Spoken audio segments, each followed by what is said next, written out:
Welcome to the Books and Martinis podcast. I'm Priya. And I'm Mercy. And this is your go-to book podcast, where we lift, empower, and spotlight authors. Grab your martini and follow along. And don't forget to like, follow, and subscribe.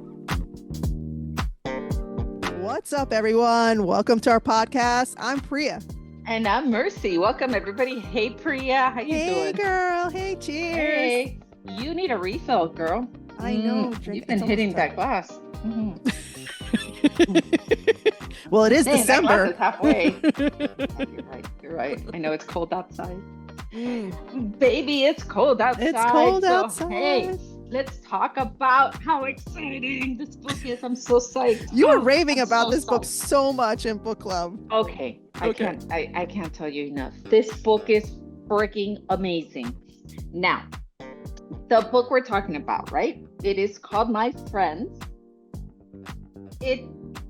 Clearly it's about friends. Yes, you can see that. But it's such a deep book. It's such a great book. When I first started the book, I think like by the third page, I was so deep into the book, which is so rare for it to happen, but it was that good. I mean, Fredrik Backman's books, if you've read either Anxious People or Bear Town, you loved Anxious People so much. That's got to be one of my all-time favorite books. Yeah, it really is.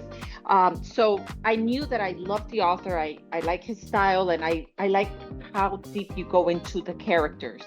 And this book did not disappoint. This book was incredible. Most definitely one of my second favorite books. How did you find it?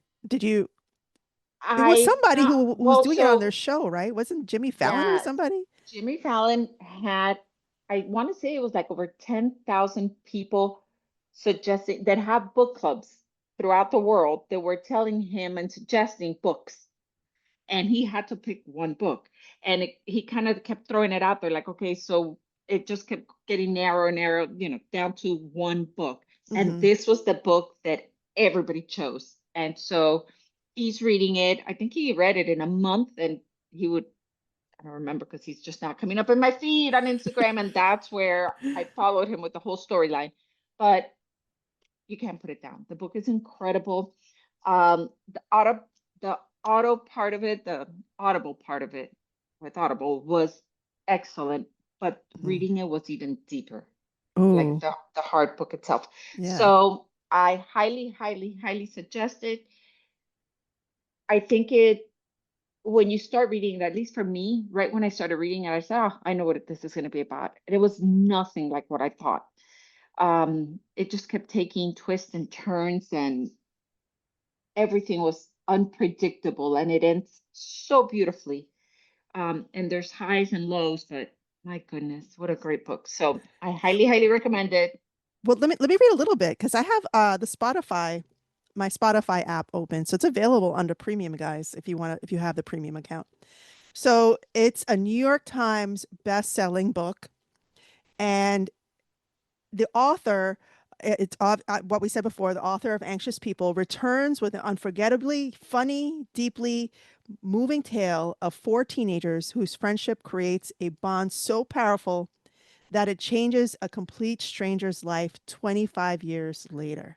Mm-hmm. And then, of course, it goes on for the description. But even that gives me like, deep. Okay, it's a deep book. It's going to age us a little bit. It gives me like 80s vibes. You know, all those movies from the 80s of like, kids, and then they come up and they feature them as adults.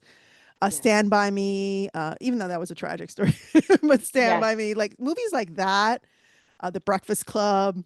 Mm-hmm. Deep friendships that form when you're young, and it just gives me that type of nostalgia just reading that first paragraph. And there is deepness here, and there is sadness here, and there is tragedy, and there is funny, and there is out of the box thinking and connections and spirituality some way, somehow. It takes so many different deep turns that every single time you're like in a chapter, you're like, whoa. Wow. Whoa. Oh, cool. I was like, that's just great. Are those the sounds you were making as you were reading it? Ooh. Ooh, ah. Oh my God. I have to tell you, but I'm not a crier. I'm not an emotional person. I could Yeah. read a book and they just killed the baby and everybody's crying. I'm like, That's like book club last month. last month, Last right? two With the months ago. baby. And I was like, okay, usually, Yeah. that's sad. But if I'm reading a book, I'm okay with it. I could deal with it and I'm not Yeah. crying. This one, there was no baby, no nothing. It's just a young girl. And I had to stop because I was about to break down sobbing. I had to Oh, stop. And then I would come back a couple of days later and start reading again. And then I'd have to stop, but then I came back. You didn't want to stop learning what was happening to her. You yeah. wanted to know her journey, but it was like a lot. So you stop, but then you have Wow. to go back. And it's a beautiful story. It's a great, great ending. So you've got to make it through because it's just great. It's just wonderful. So I'm not going to say That's anymore because I don't powerful. want to spoil it. Yeah. No spoilers. All right, No guys. So spoilers. make sure you check out our December book of the month. This is what we're ending the year on. Oh, it's a beautiful story, Isn't guys. that It's worth crazy? it. We're at December, guys. So whatever you're celebrating this month, happy holidays. Stay safe, stay warm. If you're in the the north, I was about to say northeast because I'm in New York. If you're in the Anywhere in the north. northern hemisphere, you're getting snow, cold weather. Just stay warm. If you're in the And south, if you're in the southern south, I hemisphere, hope you get cold weather. if you're in the south, I hope you get some cold weather so you can feel like cozy and stuff. Christmas. Yeah, but thank you guys for following along and listening to our podcast. This is Books and Martinis, and we'll see you in the new year. Yes, we'll see you in January. Bye, guys. Bye.